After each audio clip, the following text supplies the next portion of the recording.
Now, from CBS 4 News, this is Facing South Florida with Jim DeFede. Good morning, I'm Jim DeFede, and welcome to Facing South Florida. The devastation in the Bahamas is like nothing we've ever seen. Imagine it for a moment. 180-mile-an-hour winds relentlessly pummeling Abaco and Grand Bahama Islands, not for 12 hours or 24 hours, but for 2 days. We all know the death toll is going to climb. I've seen pictures and videos of the dead that are just too horrifying to show. But through it all, the spirit of the Bahamian people endures. This gentleman, 6-year-old brother, was missing, washed off his roof in the flooding, but still he hasn't given up hope.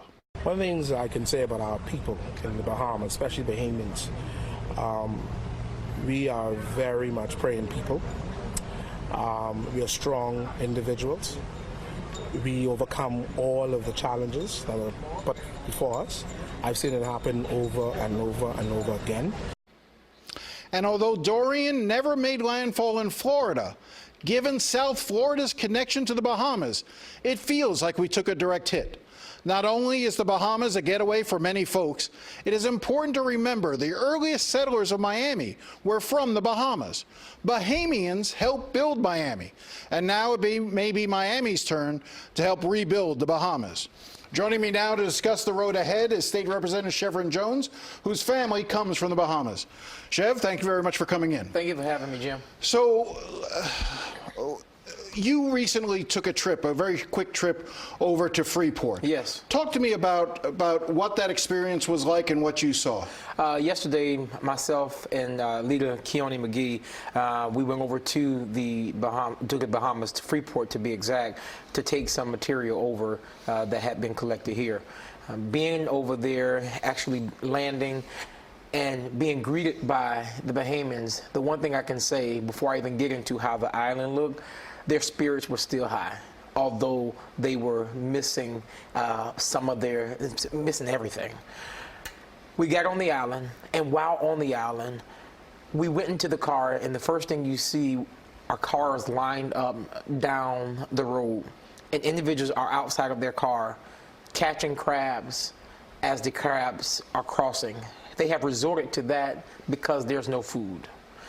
As we continued to go around the island, we saw the buildings where the water had risen, the seaweed that was on the fences, and individuals who were sleeping in their cars. The impact, You talked a little bit about how that made you feel, just sort of being Bahamian yourself, being there, seeing the devastation, the spirit of the people, one thing, but just the odds that are now stacked against them. Yeah, absolutely. As an individual who was from the Bahamas, not born there, but family, all my dad's side of the family is there. It was heartbreaking to see that, to see the individuals having to go through this. But you said something in the beginning of your intro that I must repeat, and that is that of how Bahamians helped build Miami. It's now our turn to help build them up. So I want to get to that in a second, but I want to stay with where we're at right now. We're taping this on Friday, so the trip that you and Keone McGee took would have been on Thursday. Mm-hmm. As we're taping this, the death toll is at 30, but almost certainly sure to rise. Sure. How bad do you think it may get? I think the death toll, unfortunately, I believe the death toll will rise.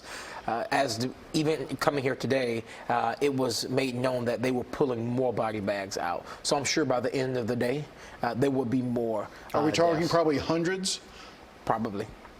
Because there are areas of the island that individuals cannot, that the rescuers can't get on yet. So we will see the death toll rise. Is Abaco basically gone? Yes. There's virtually nothing left in Abaco. There's nothing left. Do you think that we were talking before, there were about 17,000 people that called Abaco home. There were maybe estimates say that there are 2,000 people remaining who didn't evacuate.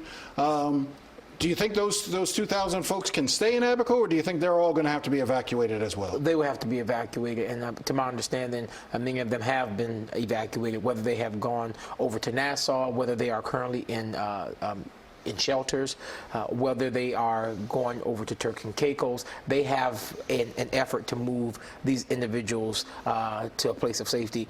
Even speaking with Senator Marco Rubio, he shared that 3,500 will be shipped over to West Palm Beach Port as of sometime this weekend. Now, let's talk about that for a second, because, you know, Marco Rubio, Rick Scott, Governor DeSantis, they've all come rallied around this. Mario Diaz-Balart, the Democratic members of Congress as well. You know, you've been talking to Republican members in the House and the Senate. Clearly, there is no partisan issue here. Absolutely not. This is the one time where I believe we have to sit party aside, and we have to figure out what we're going to do to save our neighbors. It's important that we do that. Senator Rubio has been very helpful. I have spoken with him every day since Tuesday, every morning, and he's been gracious enough to text me, call me, to let me know the things that's happening and the efforts that's taking place, even to the point of him delivering the letter asking the President of the United States to allow for a suspension for visas for certain individuals so they can be united with their families. This isn't about having them come here and live here permanently. No, this is about waiving certain visa requirements to make it easier so that loved ones can come be here during the rebuilding. Bahamians don't want TPS, right? I know some people. TPS, temporary protective status, yes, which would keep them here indefinitely. Right. And that's for individuals, but that's also for individuals who already are here in the U.S. The Bahamians want to go back home. They love their country, and they want to go back home, but they also want a place to lay their head until they can get back on their feet. And I believe Florida the U.S. states, period, we have the capacity to do that. Temporarily, we do. And some of those individuals have family right here within the state of Florida. So what's the recipe? How do we go forward? What should the role of the state of Florida be? What should the role of the private sector, local communities? How are we coordinating this, and what do you want to see happen? This is going to be a joint effort where it's clear that it will be a public-private partnership that needs to happen to help with the rescue first. Because we're still in rescue mode. We're still in rescue mode. We haven't even gotten to rebuilding, but it's going to take a joint effort for the rescue portion of it. We already know that the U.S. Coast Guard is there. We are already clear that right now that they are bringing individuals here over to the state of Florida. After all that is done, now we're going to have to pull everything together to figure out how we can rebuild Bahamas while Bahamas still maintain its identity, and individuals don't use this as an advantage to go in and take over the Bahamas. What do you mean by that? Talk to me a little bit more about that. Well, everyone who may seem like they have good intentions right now, they might look at this as an opportunity. To go in and grab a lot of land. Grab a lot of land and start building, and therefore Abaco Island and Grand Bahama and Freeport loses its identity. Bahamas have an identity that I believe that people have to recognize that it's their own, and to allow individuals to go in there at the beginning to say it's rescue, but then change and to do other things, that's something that we have the Bahamian government, not we, because they have a very organized government, that the Bahamian government, they're going to have to watch to ensure that the island can maintain its identity. And individuals also should respect them enough to say, we really do want to help you maintain your character, and we do just want to help you clean up, and how we can give you a helping hand to make the Bahamas, or the Grand Bahama, what it is, what it was, and what it still can be. And people, I think, if you're not very familiar with the Bahamas, it is large in scope in terms of the various islands. Nassau is still open for business. Listen, and I was just about to say that the entire Bahamas is not closed. I'm sure. And listen, I'm sure people have weddings planned and everything. Please go to the Bahamas. They need the income. They need the income because it's going to help them rebuild, because they thrive off of tourism. So individuals can Bimini, still go over there. Yes, Nassau, please right. go. Please go enjoy yourself. But it is important that we ensure that people understand that all of Bahamas is not closed for business, but there are portions of it, like Abaco, like Freeport. Those are areas that might be out of commission for a little while. I don't know that anything could have withstood pounding that Abaco and Grand Bahama took for those 36, 48 hours, 150, 170, 180 mile an hour winds.